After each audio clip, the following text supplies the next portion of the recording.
Hi, Kevin. Nice Let's to go. see you. How are you doing? Hey, Paul, I'm good, thank you. How you doing yourself? Yeah, I'm really well. Nice to see you again here on Coaching Conversations. And I think we had talked a little bit about the other day that we should have a chat about stress. Yeah, I think it's a quite important topic, especially this time in this current climates. It's quite a big topic. So something good to address here and some valuable information for our audience. So let's get this going, shall we? Okay, let's go. Well, so we're going to talk about stress today and how that affects us. And I think maybe we could just talk a little bit about what is stress actually. Because, I tend to see it this way that there's some kind of demand on you. You've got to do something, but you don't really feel that you can. You might not have the right resources or the time. And it's that, perception of the gap between what you're supposed to do or what you only feel that you can do.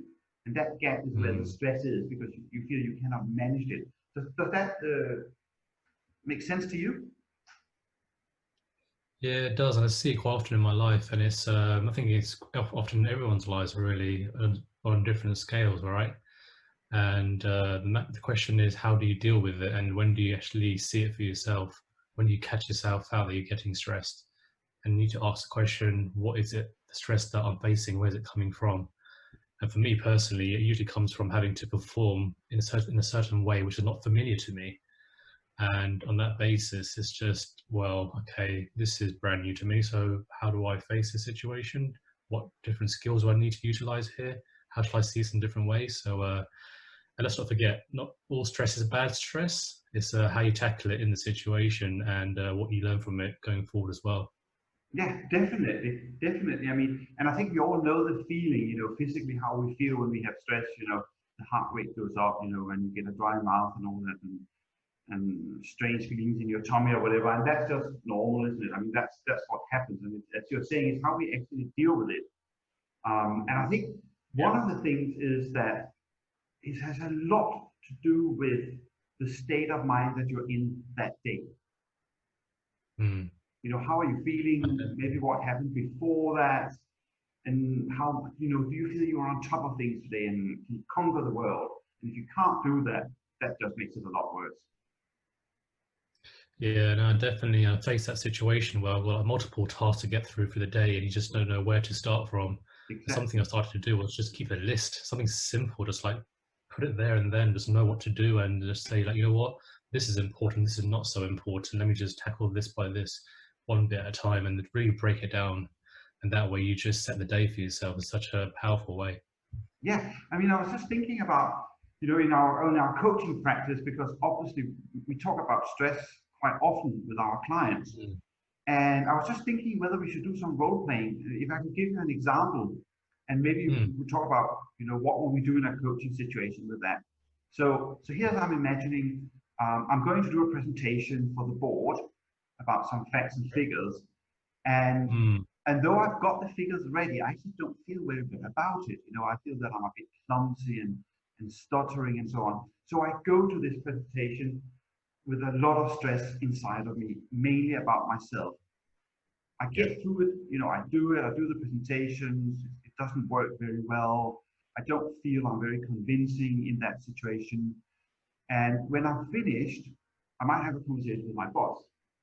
And in that conversation, I would like to have said, could this be something that maybe could give me a pay rise?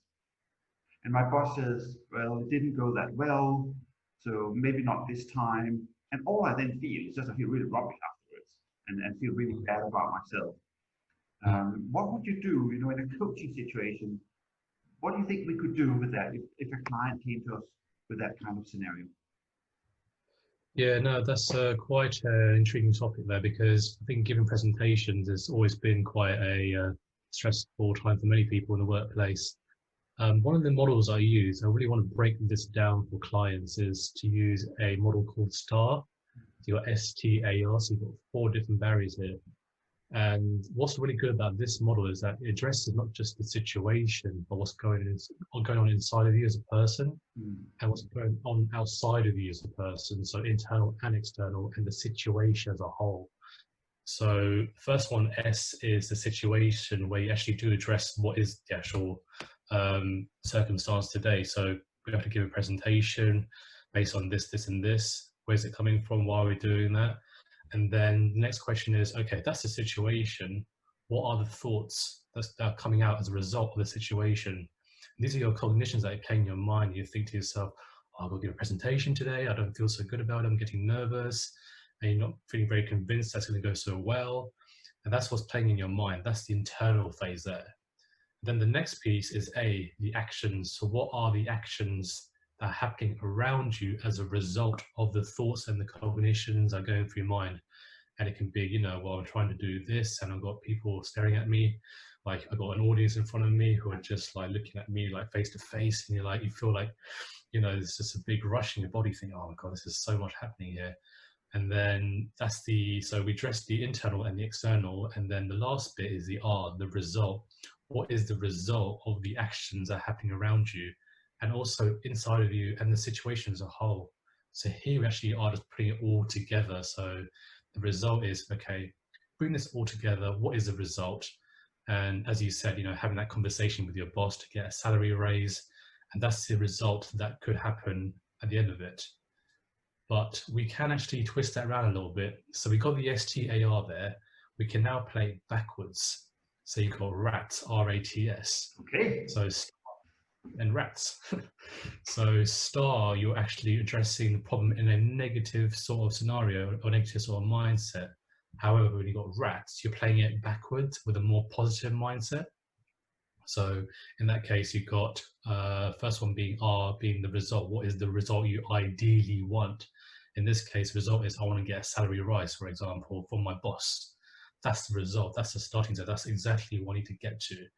And then next bit is the A, the action. What actions or what positive actions do I need to take in order to get the results that I want? So, you know, I need to prepare for this, you know, 7 days in advance, break it down my speech by different, you know, topics or bullet points, and really have that prepared for me. T being the thinking behind it, what's going through your mind, what positive thoughts do I need as well? So, you know, I need to feel confident about myself. I need to feel like this is going to go well for me, that once I deliver the speech that I'm going to feel so positive and confident that I can do it again and again in the future. And the last one is S, the situation. What should the situation be for you? Well, you know, this is where you bring it all together again, but again, in a very positive mindset again. So the question is, okay, everything's working well for me so far. What do I need to do today? And again, it's just addressing the situation, addressing the actions that you're taking on board, and make it all very positive for you. So you run it back again in positive format, and then out of nowhere, you go from star to RATS, from negative to mindset in just a blink of an eye. And then for clients, it's like a big eye opener, because suddenly they're looking at a whole different positive sense of this rather than looking at it from negative mindset. And it's something that I strongly encourage to use with clients as well, and it works wonders in the past. That sounds great, and you're quite right. Sometimes looking at things from a different angle makes a massive difference. We tend to think in the same way with our cognitions because we are stuck in a particular mindset, but just turning it around can suddenly open up the situation for the client, and they'll see it in a completely different way. That's great. So what about, let's talk about our top tips. What would they be for dealing with stress? I think I'm going to go first this time because I'm just bursting to tell you something. My top tip, number one for me, is actually playing my guitar. If I play my music, I feel so good. My minds are free. They can wander wherever they want to go. And suddenly, you know, whatever problem there was is seen on a much, much smaller scale. So that would be my first one if you've got a hobby doing music. Two other things that are really important to me are to meditate. And by that, I mean just a little bit every day. It doesn't have to be a particular way of doing it.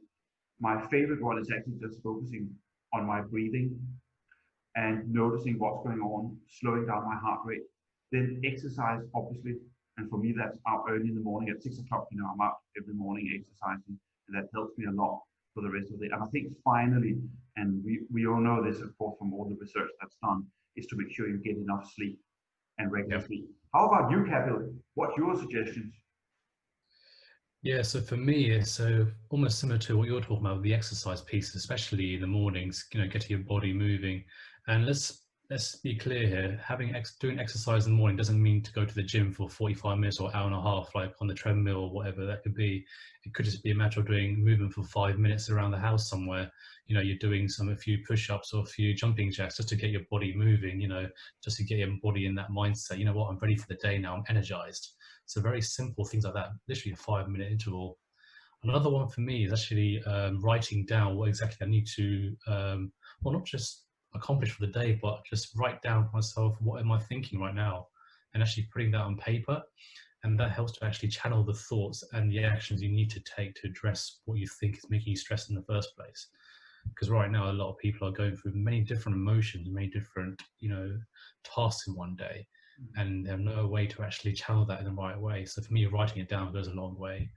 And the last one for me is just talking to people, having and building the relationships with old friends, old colleagues, and just, you know, letting them know what you're going through, because for all you know, the colleague or the friend that you could be speaking to, they could give you the #1 tip which you never thought of yourself, like, wow, that I'm so glad I had that conversation with that person, because now I feel like I'm looking at the situation in such a different way, in such much more positive way. So it's a lot to be learned from that as well. Yeah, I would agree with you. I think the last one you mentioned there, that's certainly an important one, isn't it? To talk to somebody that you really trust, in which you can sort of lay off your burdens as it is of the day and get it off your chest and off your shoulders. That's absolutely true. Well, I think that was a really good talk about stress, actually. And I want to say to our viewers, if you like this channel, please do subscribe and follow us. We'll be really grateful for that, because there's a lot more stuff coming up here on our coaching conversations. So, Kapil, have a great time. It was really nice to see you. And let's get together soon and have our next conversation.